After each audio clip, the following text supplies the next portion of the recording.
నుదుటిపై పెట్టుకునే సింధూరాన్ని హనుమంతుడు ఒళ్లంతా ఎందుకు పూసుకున్నాడో మీకు తెలుసా? రావణుణ్ణి సంహరించిన తరువాత శ్రీరాముడు సీతాదేవిని తీసుకుని అయోధ్యకు వస్తాడు. వారితో పాటు హనుమంతుడు కూడా అయోధ్యకు వస్తాడు. ఒకరోజు సీతాదేవి నుదుటిపై సింధూరం పెట్టుకుంటూ ఉంటుంది. ఆ దృశ్యాన్ని హనుమంతుడు ఆశ్చర్యంగా గమనిస్తాడు. వెంటనే సీతాదేవి దగ్గరకు వచ్చి, అమ్మా, నేనొక ప్రశ్న అడుగుతాను, ఏమీ అనుకోకుండా సమాధానం చెప్పండి. మీరు ప్రతిరోజు నుదుటిపై ఈ సింధూరం ఎందుకు పెట్టుకుంటారు? దానివల్ల లాభం ఏంటి అని అమాయకంగా అడుగుతాడు. సీతాదేవి నవ్వుతూ, హనుమా, ఇది కేవలం రంగు కాదు. ఆడవాళ్లు నుదుటిపై ఈ సింధూరం పెట్టుకోవడం వల్ల వారి భర్తల ఆయుష్ పెరుగుతుంది, ఆరోగ్యం బాగుంటుంది. నేను సింధూరం పెట్టుకుంటే నా రాముడికి దీర్ఘాయుషు కలుగుతుంది. ఈ విషయం స్వయంగా పార్వతీదేవి చెప్పారు. మహాశివుడి కోసం ఆమె కూడా ఇదే సింధూరాన్ని ధరిస్తారు అని నవ్వుతూ హనుమంతుడికి చెబుతుంది. అది విన్న హనుమంతుడు ఆశ్చర్యపోతాడు. ఓహో, ఈ సింధూరంలో ఇంత మహిమ ఉందా?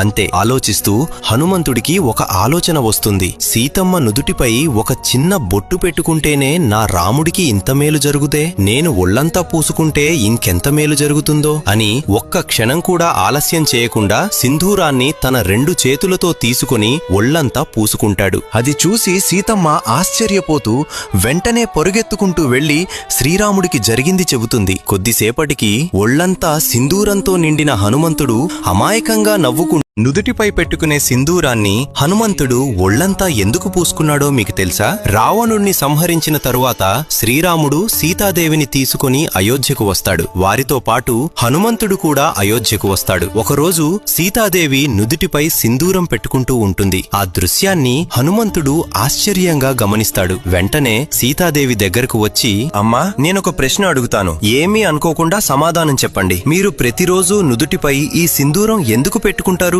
దానివల్ల లాభం ఏంటి అని అమాయకంగా అడుగుతాడు. సీతాదేవి నవ్వుతూ, హనుమా, ఇది కేవలం రంగు కాదు. ఆడవాళ్లు నుదుటిపై ఈ సింధూరం పెట్టుకోవడం వల్ల వారి భర్తల ఆయుష్ పెరుగుతుంది, ఆరోగ్యం బాగుంటుంది. నేను సింధూరం పెట్టుకుంటే నా రాముడికి దీర్ఘాయుషు కలుగుతుంది. ఈ విషయం స్వయంగా పార్వతీదేవి చెప్పారు. మహాశివుడి కోసం ఆమె కూడా ఇదే సింధూరాన్ని ధరిస్తారు అని నవ్వుతూ హనుమంతుడికి చెబుతుంది. అది విన్న హనుమంతుడు ఆశ్చర్యపోతాడు. ఓహో, ఈ సింధూరంలో ఇంత మహిమ ఉందా?